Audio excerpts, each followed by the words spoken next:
Pride and Prejudice by Jane Austen. Chapter 7. Mr. Bennet's property consisted almost entirely in an estate of £2,000 a year, which, unfortunately for his daughters, was entailed, in default of heirs male, on a distant relation; and their mother's fortune, though ample for her situation in life, could but ill supply the deficiency of his. Her father had been an attorney in Meryton, and had left her £4,000.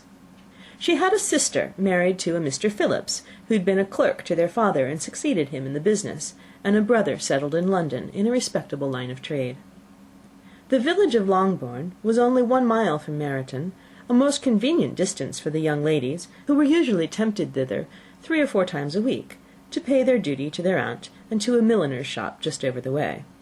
The 2 youngest of the family, Catherine and Lydia, were particularly frequent in these attentions. Their minds were more vacant than their sisters', and when nothing better offered, a walk to Meryton was necessary to amuse their morning hours and furnish conversation for the evening; and however bare of news the country in general might be, they always contrived to learn some from their aunt.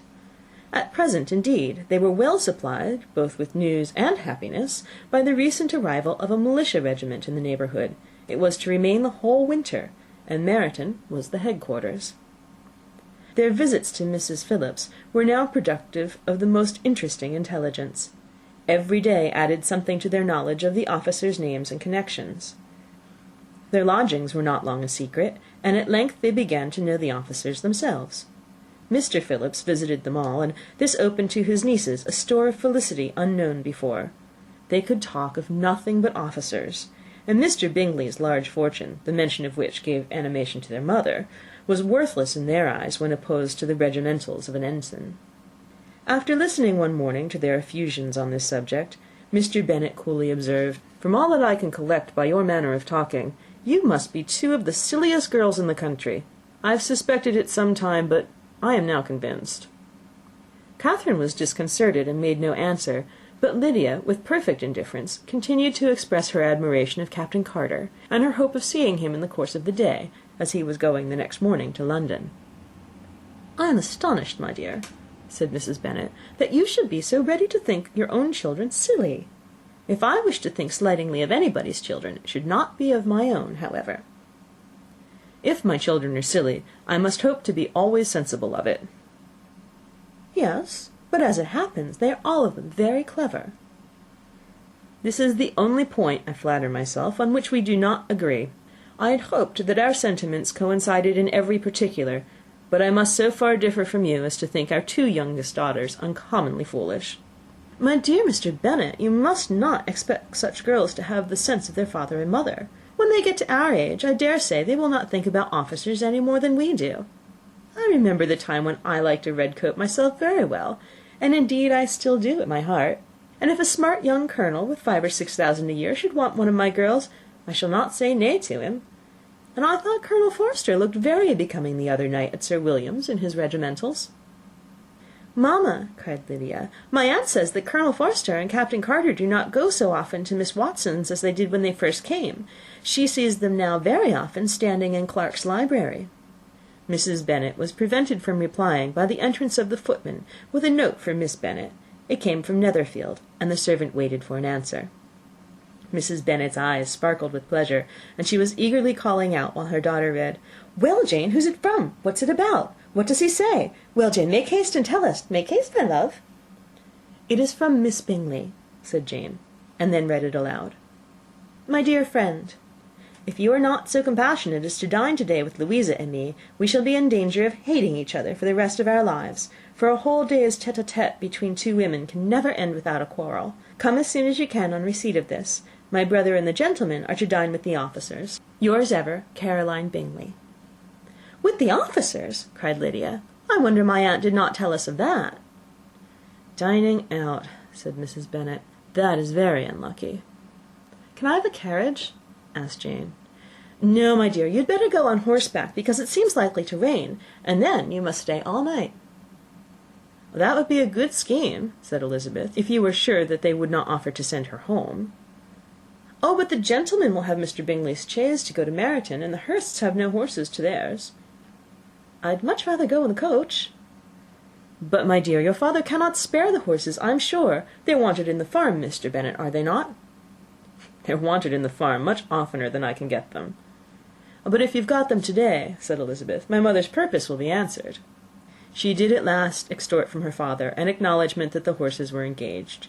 Jane was therefore obliged to go on horseback, and her mother attended her to the door with many cheerful prognostics of a bad day. Her hopes were answered. Jane had not been gone long before it rained hard. Her sisters were uneasy for her, but her mother was delighted. The rain continued the whole evening without intermission.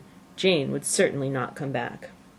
"This was a lucky idea of mine, indeed," said Mrs. Bennet more than once, as if the credit of making it rain were all her own. Till the next morning, however, she was not aware of all the felicity of her contrivance. Breakfast was scarcely over, when a servant from Netherfield brought the following note for Elizabeth. "My dearest Lizzie, I find myself very unwell this morning, which, I suppose, is to be imputed to my getting wet through yesterday. My kind friends will not hear of my returning till I am better. They insist also on my seeing Mr. Jones, therefore do not be alarmed if you should hear of his having been to me. And, excepting a sore throat and a headache, there is not much the matter with me. Yours, etc."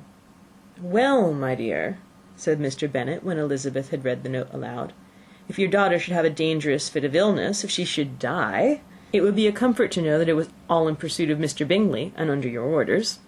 "Oh, I'm not afraid of her dying. People do not die of little trifling colds. She'll be taken good care of. As long as she stays there, it is all very well. I would go and see her if I could have the carriage." Elizabeth, feeling really anxious, was determined to go to her, though the carriage was not to be had, and as she was no horsewoman, walking was her only alternative. She declared her resolution. "How can you be so silly," cried her mother, "as to think of such a thing in all this dirt? You will not be fit to be seen when you get there." "I shall be very fit to see Jane, which is all I want." "Is this a hint to me, Lizzie," said her father, "to send for the horses?" "No, indeed, I do not wish to avoid the walk. The distance is nothing when one has a motive, only 3 miles. I shall be back by dinner." "I admire the activity of your benevolence," observed Mary, "but every impulse of feeling should be guided by reason, and, in my opinion, exertion should always be in proportion to what is required." "We will go as far as Meryton with you," said Catherine and Lydia. Elizabeth accepted their company, and the 3 young ladies set off together. "If we make haste," said Lydia, as they walked along, "perhaps we may see something of Captain Carter before he goes." In Meryton they parted. The 2 youngest repaired to the lodgings of one of the officers' wives, and Elizabeth continued her walk alone, crossing field after field at a quick pace, jumping over stiles and springing over puddles with impatient activity, and finding herself at last within view of the house, with weary ankles, dirty stockings, and a face glowing with the warmth of exercise. She was shown into the breakfast parlour, where all but Jane were assembled, and where her appearance created a great deal of surprise. That she should have walked 3 miles so early in the day, in such dirty weather, and by herself, was almost incredible to Mrs. Hurst and Miss Bingley, and Elizabeth was convinced that they held her in contempt for it. She was received, however, very politely by them, and in their brother's manners there was something better than politeness. There was good humour and kindness. Mr. Darcy said very little, and Mr. Hurst nothing at all. The former was divided between admiration of the brilliancy which exercise had given to her complexion, and doubt as to the occasions justifying her coming so far alone. The latter was thinking only of his breakfast. Her inquiries after her sister were not very favourably answered. Miss Bennet had slept ill, and though up, was feverish, and not well enough to leave her room. Elizabeth was glad to be taken to her immediately, and Jane, who had only been withheld by the fear of giving alarm or inconvenience from expressing in her note how much she longed for such a visit, was delighted at her entrance. She was not equal, however, to much conversation, and when Miss Bingley left them together, could attempt little besides expressions of gratitude for the extraordinary kindness she was treated with. Elizabeth silently attended her. When breakfast was over, they were joined by the sisters, and Elizabeth began to like them herself when she saw how much affection and solicitude they showed for Jane. The apothecary came, and having examined his patient, said, as might be supposed, that she had caught a violent cold, and that they must endeavour to get the better of it, advised her to return to bed, and promised her some draughts. The advice was followed readily, for the feverish symptoms increased, and her head ached acutely. Elizabeth did not quit her room for a moment, nor were the other ladies often absent. The gentlemen being out, they had, in fact, nothing to do elsewhere. When the clock struck 3, Elizabeth felt that she must go, and very unwillingly said so. Miss Bingley offered her the carriage, and she only wanted a little pressing to accept it, when Jane testified such concern in parting with her, that Miss Bingley was obliged to convert the offer of the chaise to an invitation to remain at Netherfield for the present.